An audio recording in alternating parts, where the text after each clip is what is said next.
Parce que ces sanctions qui sont introduites contre la Russie sont plus nocives et douloureuses pour l'Europe que pour la Fédération de Russie. C'est un fait malheureusement.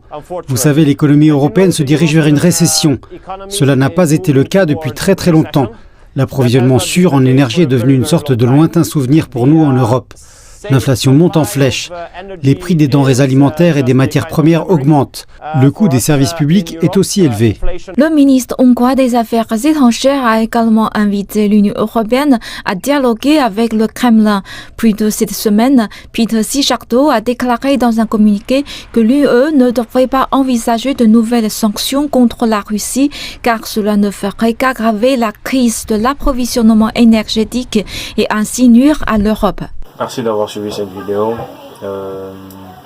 Là, c'était presque un cri d'alarme du ministre des Affaires étrangères hongrois.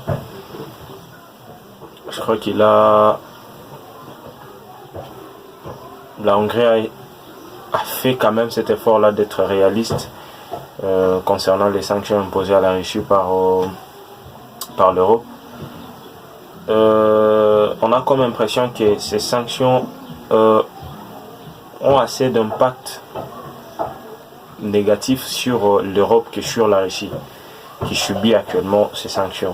J'espère que les dirigeants européens vont faire cet effort de s'asseoir autour d'une table pour voir dans quelle mesure ils peuvent essayer de revoir la question autrement. Voilà. Mais je ne crois pas qu'ils le feront. Nous, on observe. Merci d'avoir été avec nous. Merci d'avoir suivi la vidéo. Dites-nous ce que vous en pensez dans le commentaire. Dites-nous ce que vous en pensez. La Russie va-t-elle tenir ou l'Europe va-t-il tenir si jamais les sanctions restaient comme elles sont actuellement?